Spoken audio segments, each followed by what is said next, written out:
cheguei, a semana da noite, né? Jesus nos fortaleça, nos inspire, nos ampare mais ainda, né? A hora que eu cheguei, eu estava conversando de hora, e falei assim, mas por que essa areia aqui, né? Nós vamos colocar ar-condicionado.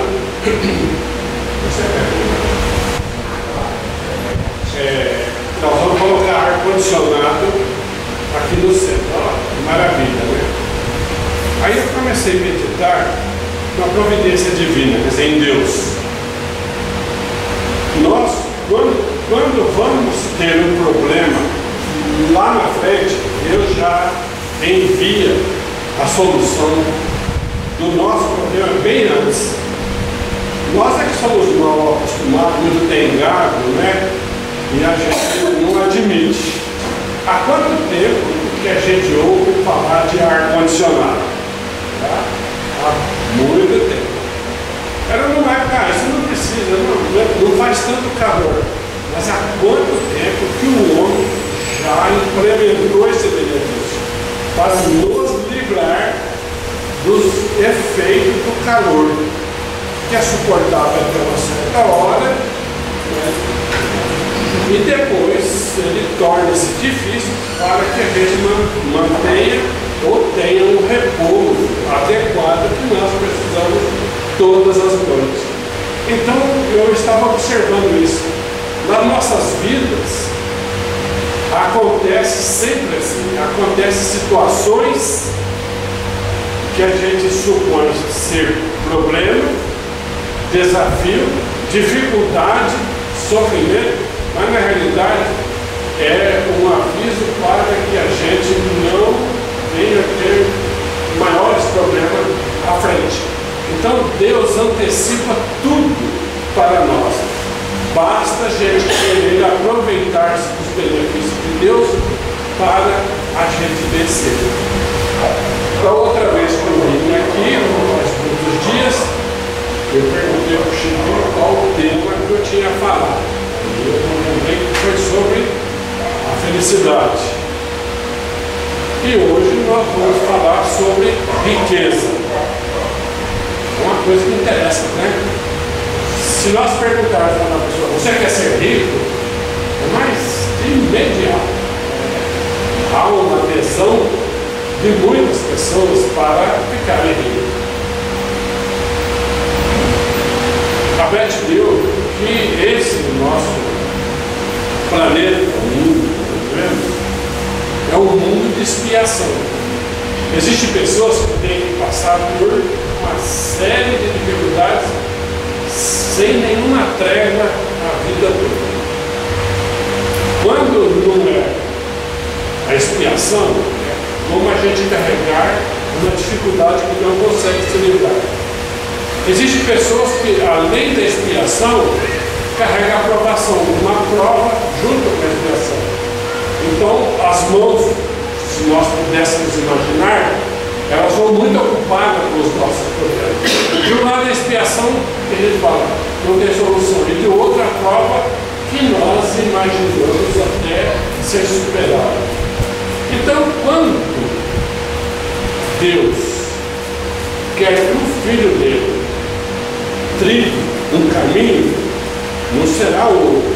Nós podemos até pegar um atalho, uma variante, ou até ficar parado com medo dos problemas da caminhada. Mas a trilha que Deus nos concedeu para que a gente caminhe, ela vai desaguar, vamos dizer assim, num mar de felicidade. Nunca é para sofrimento e nem decepção.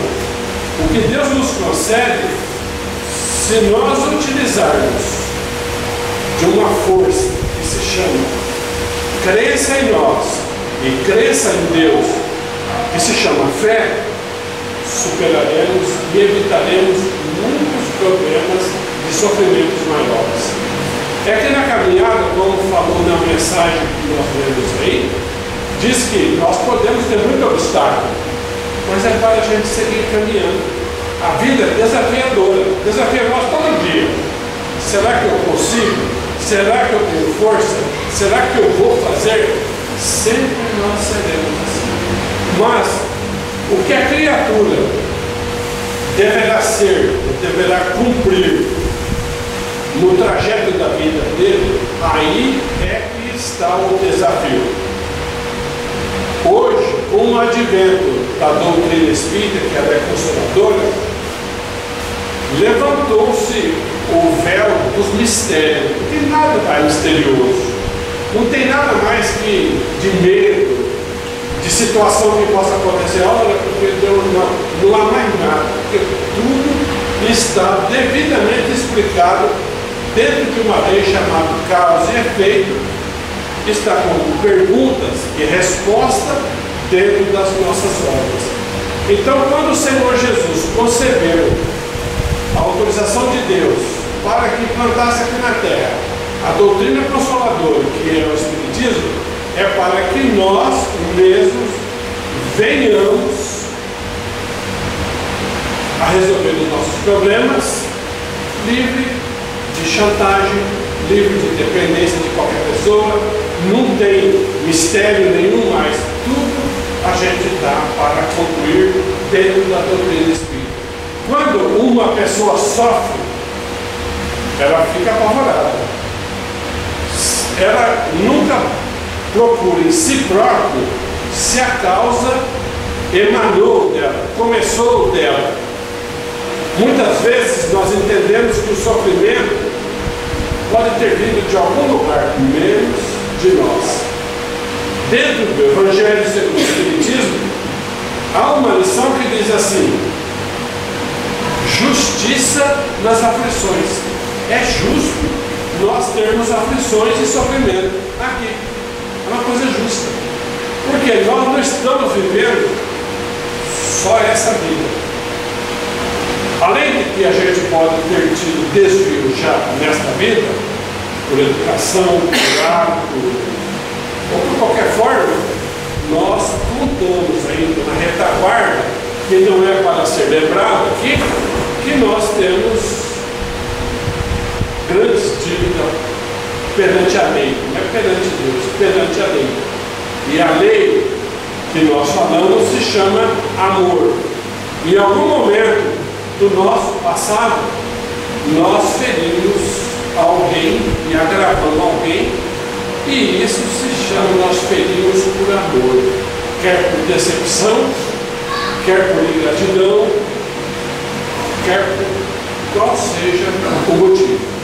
Então existem pessoas que ela tem sempre um sonho dentro de si, e ela, com aquele sonho, ela deseja desenvolver, mas ela olha bastante o sonho dela, ela acha que não vai dar, eu não conseguirei atingir o que eu sonho.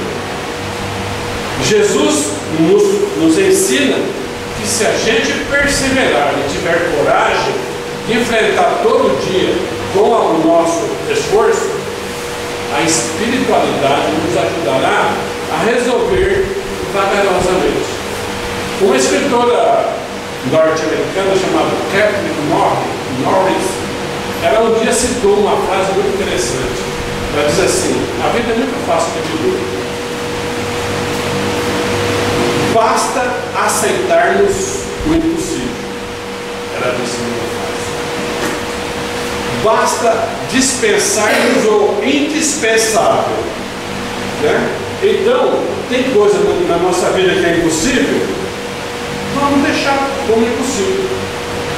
Com o passar do tempo, como nós temos confiança em Deus, se tivermos e mantivermos, o problema será solucionado e sanado sem que a gente nem perceba.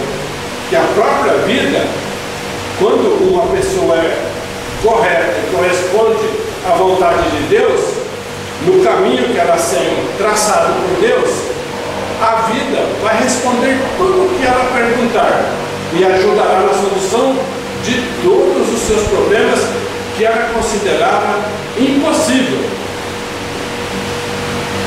E quando existem pessoas que falam assim: eu não consigo viver sem tal coisa, não diga isso. Perfeitamente possível viver, como ela diz, dispensar o indispensável. Tem gente que eu não fico sem isso. Existem pessoas que têm hábitos e acham que não conseguem. Eu tenho uma pessoa do meu conhecimento que ela diz que não dorme se não tiver o barulho de um ventilador. Isso de 1º de janeiro a 31 de dezembro. Toda noite precisa do barulho. Dizer é indispensável. Não é indispensável. Se um dia, por algum motivo, um médico lhe disser você não pode mais ligar o ventilador, ele irá desligar e não tem nenhum problema. Nem sempre as coisas são dessa forma. E por último, Catherine diz assim: e a gente, como a vida é fácil, tolerar o intolerável. Tem coisas que nós temos que conviver. Existe pessoas que dizem assim, eu não aguento, não. Tolere essa situação. Tolere o intolerável. Porque com o tempo você acaba acostumando. Com o tempo você acaba aceitando. Porque se nós partirmos para uma agressão, nos transformarmos numa pessoa irritada por causa daquilo, o que nós teremos? Uma enfermidade, um nervosismo acentuado e um desequilíbrio nervoso que ocasionará alguma enfermidade grave. Então, é preciso tolerar o intolerável. O nosso centro espírita, que eu fui repreendado, ele está à margem da rodovia. Agora está amenizado.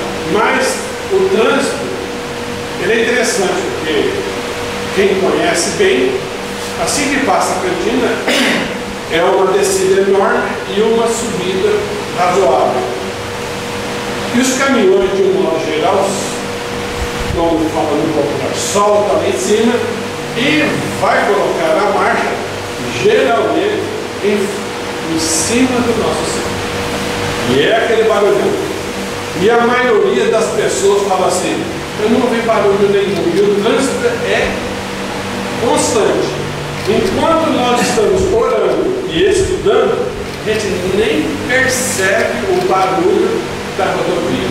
Quando a gente termina, nós vamos para fora conversando, o pessoal fala, nossa, mas que barulho da rodovia. Assim aconteceu com uma amiga nossa, espírita, bastante conceituada, Ana Joyce Guimarães. Ela mora no Rio de Janeiro. Uma certa feita, ela estava na cidade de Buritama e convidaram ela para ir numa desse transmitir um passe. E chegando lá, ela se concentrou, se envolveu tanto para pedir por aquela pessoa acamada enferma, e fora de casa aconteceu uma briga entre vários cachorros, vários cães, que foi uma coisa exorbitante. Todo mundo falou assim, nossa, mas o que aconteceu essa briga desse cachorro? E a Ana se perguntou, aonde tem briga de cachorro? Existem pessoas que conseguem tolerar o intolerável. Nós só somos sofredores e não gostamos de vizinho porque nós não toleramos o intolerável. Claro que a gente tem um vizinho que gosta de uma música, numa assinatura, e que a gente não gosta. É necessário a gente ter paciência. Um dia acaba. Então, a vida, se nós colocarmos por esse patamar, nós atingiremos aquilo que Deus quer de nós. No final do século XVIII, eu vou colocar o ano 1792, nos Estados Unidos nasceu uma criança que recebeu o nome de Cornelius Vanderbilt. E era uma criança normal como todas, iguais a todas as crianças. Só que Cornelius Vanderbilt, ele tinha um hábito de criança de brincar imitando um trem, que era muito pobre, família dele era muito pobre. E Vanderbilt brincava o dia inteiro. E a mãe dele achava interessante. Por que ele gostava só de brincar daquele jeito? Dava-lhe outros brinquedos e ele não participava. Ele gostava de brincar com o vizinho. E foi crescendo e tal. E de moço, na juventude, Cornelius Vanderbilt viu que tinha necessidade de um emprego. E aonde ele morava, no estado de Tennessee, ele foi até uma agência bancária que o dono do banco chamava Fairleigh Bank, e o dono dele chamava John Baker. John Baker recebeu o jovem Cornelius Vanderbilt com 19 anos e ele ficou receoso, ele foi pedir emprego àquele banqueiro muito rico. E ele era conhecido pela rigidez dos hábitos, um homem que não tinha sorriso, sério, levava a administração do banco dele com muita força. O jovem Cornelius Vanderbilt aproximou-se dele do treino, bem seguro, e John Baker dirigiu-se e disse: jovem, o que você quer aqui perante mim? E ele, muito inseguro, disse: senhor, eu vim aqui pedir um emprego para o senhor no seu banco, na sua casa bancária. Falou: perfeitamente, meu jovem. Eu vou lhe fazer uma pergunta e você há de me responder: sim, senhor. Você bebe, jovem Cornelius Vanderbilt? Ele ficou meio sem graça. Responda-me sinceramente, dizia ele. Sim, eu, como todo jovem, tenho o hábito da bebida. E você é limitado ou você... tem hora que a gente limita, tem hora que não é muito limitado. Cornelius Vanderbilt, largue a bebida e volte daqui 1 ano para conversar comigo. 1 ano depois, Cornelius Vanderbilt bateu na porta de John Baker e disse assim: senhor, eu lembro de você. Há 1 ano atrás eu recomendei que você bebesse, parasse de beber e voltasse aqui. E o que você fez? Parei, não bebo mais. Muito bem. Você fuma, jovem? Você sabe, né? Como todo jovem, eu tenho o hábito do tabagismo.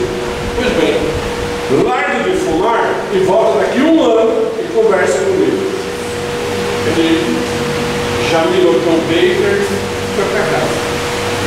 1 ano depois, na frente de John Baker, ele disse assim: senhor, o senhor pediu que eu voltasse? Sim, lembro, pedi que você deixasse o tabagismo. E o que você fez? Deixei completamente, não fumei mais. Pois bem, me diz uma coisa: você tem hábito de jogo de baralho, jogo de carteado? Você frequenta as casas de aposta e tudo mais? Sim, senhor, eu gosto. Deixe de jogar, deixe as casas de aposta e volte daqui 1 ano. Ele olhou bem, vai comer, coçou a cabeça, foi embora. 1 ano depois, na frente de John Baker: e aí, jovem, o que você fez? Larguei a jogatina, senhor. Então, eu vou lhe perguntar mais uma coisa. Não, senhor, não precisa perguntar mais nada. Eu não quero mais o seu emprego. Por quê? Esses 3 anos que eu deixei de beber, de fumar e de jogar, eu economizei o suficiente para montar o meu próprio negócio. Não foi um recado direto. E ele tomou ao pé da letra, economizando da bebida, do cigarro e do jogo. Ele juntou uma quantia considerável e começou um pequeno negócio no estado de Tennessee, nos Estados Unidos. E com aquele pouco dinheiro que ele economizou a partir do pedido de uma promessa de emprego, Vanderbilt foi prosperando. E no século XIX, mais ou menos em 1850, 60 e pouco, ele morria deixando uma fortuna incalculável para e ele é dono de muitas ferrovias nos Estados Unidos. Até hoje existe parte ainda. Naquela época do século XIX, a ferrovia era um marco importante para integrar os Estados Unidos. Deus pede sempre para nós a mesma coisa, mas nós não ouvimos Deus conversar conosco.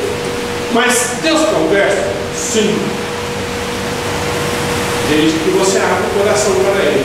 Ao invés da gente procurar outras pessoas nos nossos problemas, o que nós devemos fazer? É entregar todo dia ou toda hora a nossa vida a Deus. Me abençoe, Senhor, para que nada de mal aconteça. E aí, a providência divina não dará privilégio, mas no momentos mais difíceis, nós seremos amparados de alguma forma para vencermos nossos problemas. Isso bem, os que descreem, os que creem em si próprio, os que se valem das opiniões alheias, está fora dessa relação divina com Deus para a solução dos nossos problemas. Não é preciso chorar, magoar, entristecer, nem se adoecer. É só manter paciência. Acima de tudo, paciência. Então, às vezes, a gente observa longe os nossos problemas, mas existem pessoas que insistem em brigar com a própria vida, e não deve. Assim que Jesus se foi através da banalidade da crucificação, existiu uma criatura que era inteligentíssima. Ele era um fariseu. Fariseu em Jerusalém era a pessoa que levava ao pé da letra o que ele sabia da lei de Moisés. E existia uma pessoa que, se não foi o maior, também não teve ninguém que desse o para, que chamava Saulo. Diz ter sido o homem mais inteligente que já apareceu na face da terra depois de Jesus. Saulo de Tarso não suportava os cristãos. Ele achava que não podia ser daquela forma. E eles viviam apavorados, porque Jesus falou sempre do reino de Deus. E eles entendiam que Jesus queria tirar a soberania de todo mundo da terra e colocá-lo, mas não. Jesus trouxe uma proposta incompreendida nos primeiros momentos para que as pessoas criassem o reino de Deus dentro do seu coração, para viver em paz entre todos. E aí, esse senhor Saulo de Tarso, em Jerusalém, eu vou falar um termo que é do nosso conhecimento, ele escorraçou com todos os cristãos, destruiu a cristandade iniciante em Jerusalém, perseguiu, separou, trouxe muita tragédia. E depois, odiando a causa de Jesus, esse senhor chamado Saulo, ele resolveu perseguir um velhinho de nome Ananias, porque ele havia levado a noiva amada dele ao conhecimento e abraçar a doutrina de Jesus, o amor. E ele dirigiu-se de Jerusalém a Damasco, na Síria, onde vive uma guerra insuportável, cruel e desumana. Ele foi de a cavalo, com mais 5 pessoas junto, e ele iria adentrar em Damasco para matar esse velhinho, simplesmente porque havia convertido a noiva dele ao cristianismo, à bondade e ao amor. Em se aproximando, porque tudo era fechado na cidade, quando ele se aproximava, de repente, o nosso Mestre e Senhor Jesus desceu do céu num sol de meio-dia. Dizem que a temperatura do deserto, que separa Síria ao dia, chega na casa de 50 graus, com sensação térmica maior. E Jesus desceu do céu e foi conversar com Paulo, que era Saulo, e diz a ele assim: Saulo, Saulo, por que me persegues? Saulo olhou, caiu da montada dele, do animal, de joelho, e começou a conversar. Os cavaleiros que acompanhavam Paulo diziam assim entre si: o sol deve ter feito mal à cabeça dele, porque ele estava falando sozinho. Só Paulo via Jesus. E Jesus, ele falou assim: quem é você, ou quem é Senhor? Ele falou assim: eu sou Jesus, a quem você persegue. Olha o diálogo. Ali começava o caminho da nova vida de Saulo. E aí ele perguntou imediatamente: Senhor, o que queres que eu faça? Jesus olhou para ele e disse assim: Saulo, é duro para você segurar, falando na minha linguagem, os gravames, as aflições que você amontou no teu coração por ter vivido a pleno galope da materialidade e da insensatez longe de Deus. Ele se assustou, perdeu a visão e foi levado. Andamos, ele se converteu, perdeu tudo, as riquezas da terra. Ele tinha o melhor posto, o melhor emprego, a melhor posição em Jerusalém. Perdeu tudo. Amigos correram quando ele falava que ele era cristão. Foi socorrido por Ananias e a visão dele voltou. E Jesus apareceu para Ananias dizendo que Paulo era o vaso escolhido. E começou ali. Como não tinha nada, ele foi até a casa do pai dele, o senhor Isaac, pedir ajuda. E o pai dele simplesmente, sem nenhuma piedade, disse: ou eu ou o carpinteiro. Nem falava Jesus, tanto orgulho. Ele falou: pai, ou eu ou o carpinteiro. E Jesus abraçou, e Paulo abraçou Jesus. Padeceu, foi procurar o antigo mestre dele, Gamaliel, longe. E lá, o irmão de Gamaliel, aonde eles viviam, era um comerciante próspero que tinha vários pontos de comércio ao longo do deserto e que era um tipo de oásis, onde tinha árvore e água. E Paulo começou a sua vida ali. Foi aprender a ser tecelão.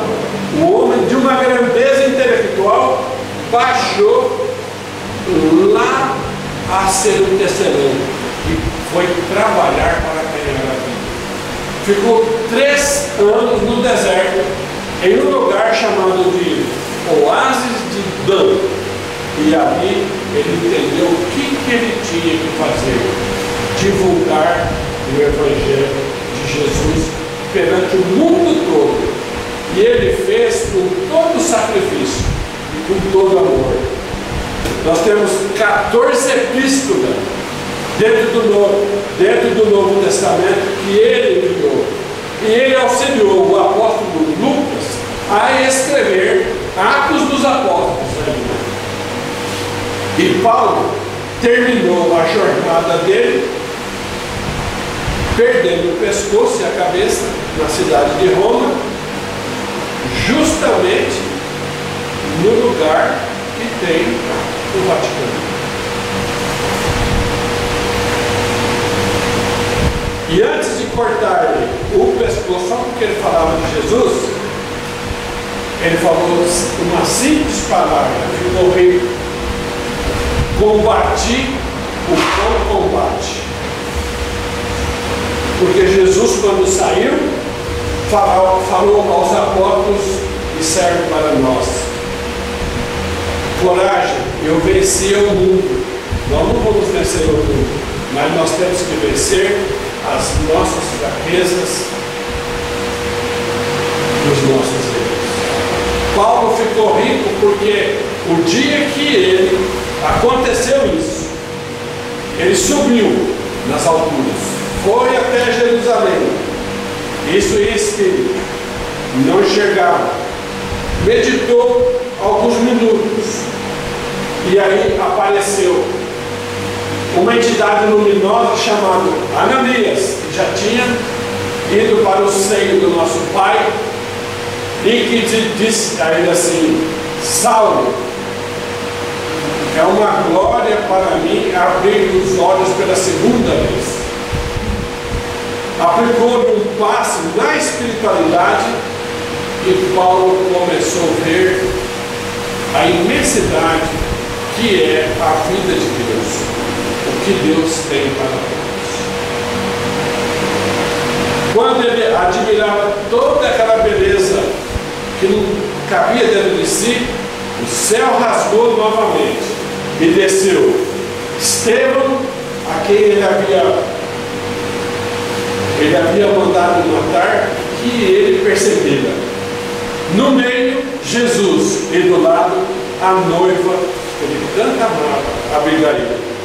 Os três desceram e Jesus comunicou a Paulo que ele havia ganhado as luzes do céu pelo trabalho no Evangelho. Percorreu um lugar espinhoso.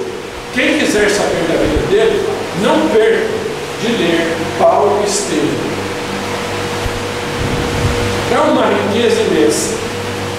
Vanderbilt deixou fortuna, dinheiro. Paulo deixou exemplo, é riqueza. Vanderbilt veio amando de Deus para trazer o progresso, fez o que tinha que fazer. Paulo foi convocado por Jesus e não falhou. Aí a gente diz assim: agora vamos nós aqui. Vamos nós. E nós? Como que nós vamos percorrer o nosso caminho? O que nós devemos fazer? Os Espíritos dizem assim, e é o Chico que falou: creia em você mesmo, esforce por acreditar no teu esforço, que a vida te dará o melhor para que você faça o que você sabe. Existem pessoas que têm hábitos, não têm religião, mas praticam caridade. São Paulo, numa das epístolas aqui do nosso Coríntios, ele diz que tem três coisas formidáveis: fé, a esperança e a caridade. Das três, a mais excelente é a caridade. E não podemos deixar de ter esperança e fé. É porque a caridade está no alcance de todas as pessoas praticarem. A religião, às vezes, implica na pessoa estudar e fazer coisas que não está na sua capacidade. E tem gente que não sabe esperar. Mas a caridade, todos nós podemos praticar o que nos faz rico. Porque cada vez que nós resolvemos o problema de uma pessoa, a espiritualidade, olha, ela resolveu o tamanho do problema que ela resolveu, apaga o tamanho da dívida que ela tem. É uma lei de ajuda. Ação e reação. Você deu, você recebe. Mas tem que dar sem querer ou fazer para receber.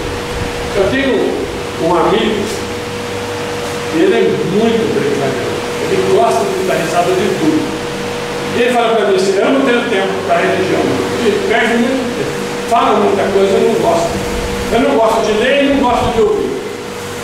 Eu não sei se eu sou ateu ou ateu, mas a hora que eu preciso eu ajudo. Eu acho que é interessante ele falar toda vez. Eu não sei se eu sou ateu ou ator, mas eu até gosto de ajudar os outros. Eu não tenho muito tempo, porque a minha cabeça não ajuda também. Realmente. Ele é um homem muito prático, mas é um coração que o meu não alcança o coração dele de bondade. E ele é uma pessoa que ele tem um caráter que eu admiro muito. Ele é grato às pessoas. Ele tem espírito de gratidão. Se alguém fez alguma coisa ou é simpático a ele, ele procura não desagradar aquela pessoa em momento nenhum. E ele é uma pessoa bem sucedida na vida, bem relacionado, poucos inimigos, mas é uma pessoa muito equilibrada. Só que ele tem um olhar clínico para observar as dificuldades nos outros. Eu, por exemplo, tem hora que eu passo batido de perceber as dores das pessoas, mas não é aquela dor de aparência de uma maltrajada ou alguma coisa, aquela dor que vai na alma da pessoa. E ele tem hábito de frequentar, fazer as compras numa mercearia pequena. E tem gente que fala assim, mas você paga muito mais caro. Eu falo, não tem problema que eu pago mais caro. É que a mercearia é do meu compadre. E se eu não for comprar no meu compadre, eu vou perder a amizade dele. E eu não posso. Se eu gastar R$100 a mais por mês, não me faz falta. E eu mantenho a amizade e a gratidão do meu amigo. É assim que nós vivemos. E ele, então, esse compadre, ele colocou uma funcionária nova que foi para o caixa. E ele é espontâneo, ele é bem comedido nas brincadeiras e tudo, e ele brinca com todos os funcionários da mercearia e todo mundo conhece ele, dentro dos limites do respeito. E ele observou que a funcionária nova, que estava no caixa, a moça não sorria, de jeito nenhum. Ele tentava perguntar alguma coisa, a moça só fazia quase com a cabeça, muito raramente abria a boca. E ele ficava observando, mas o que essa moça tem que não dá um sorriso? E como ele fala no linguajar dele, para falar palavrão e uma coisa boa, ele junto com levar um sanduíche. Mas que diabo que essa moça tem? E ele passou a observar, sempre no caixa, a moça, sim, até que um dia, ele estava bem atrás, e ele observou que ela deu um leve escorregatório na colega de trabalho. E ele viu, olha só a caridade, que falta um dente que parece ser o caminho do lado esquerdo. Mas será que essa moça não está exalta porque não tem esse dente ou distraiu? O que está acontecendo? Pois ele bateu em cima até adquirir um pouco de estima e de amizade da moça. Até que um dia ele falou, como assim? Eu vou te fazer uma pergunta, você conhece comigo, se não quiser também. Eu sou meio curioso. Fala uma coisa para mim. Você não sorri e não dá risada? Porque você tem problema dentário? Ela olhou para ele assustado e falou, como que o senhor sabe? Porque faz tempo que eu estou observando, você, né? Aí ela foi dizer que ela nasceu com um problema na arcada dentária, que os ossos quase que não se unem, e portanto não dá para ter o germe do dente e consequentemente nascer a raiz do dente. Eu falei, mas hoje em dia, minha filha, ele falando dentro das possibilidades dele, só não tem jeito para a morte, mas não tem jeito sim. Não, eu já fui aqui, fui ali. Eu não. Já passou a mão no celular, fulano, um amigo dele. Tem um caso assim, eu vou te mandar aí, você vai cuidar para mim isso daí. E depois, pode deixar que eu converse com você. E não é que está dando jeito? Isso é que é verdade. Porque de gente que acusa, que faz fofoca, calúnia, maledicência, o mundo está fervendo. Esse moço sempre, lógico, ele precisava ter a religião, mas se não tem, os atos dele é bonito. Se precisar dele, ajuda para tudo. E para terminar, né? Assim, né? Então, eu lembro, por exemplo, que tem gente que não tem nada e tem tudo na vida, né? Você sabe que no ano 1500 e pouco tiveram dois homens muito corajosos aqui no nosso país. Um chamava Manuel da Nóbrega, né? E o outro José Anchieta. O Anchieta e o Nóbrega que fundou São Paulo. O Anchieta, ele tinha a missão de catequizar índios. Vocês imaginam que catequese é essa? Não falava a mesma língua e tinha que se comunicar com os indígenas. E na nossa pátria aconteceu isso. José de Anchieta se tornou tão bom que todos os índios tinham paixão por ele. E ele vivia numa pobreza. Vocês imaginem no ano 1500. O que era esse lugar? Lá embaixo, lá em São Vicente. Não era? Um dia, como falam, um sol terrível como esse que nós estamos passando. Quem conta isso é um poeta chamado Augusto Lima, e é uma lição que está em Parnaso de Além Túmulo, o primeiro livro que o Chico Xavier psicografou. É descrito pelo poeta Augusto Lima, que ele pegou no relatório lá no céu e mandou para nós. José de Anchieta, ele vivia numa choupana, de sapé. Tudo tinha que vir de Portugal. Ele não tinha nada, tudo era aberto. Ele morava ali, no meio de animais ferozes. E ele dormia sossegado, confiante em Deus. Num dia de sol muito quente, José de Anchieta estava nas orações, nas meditações dele, quando vem um índio correndo como nu.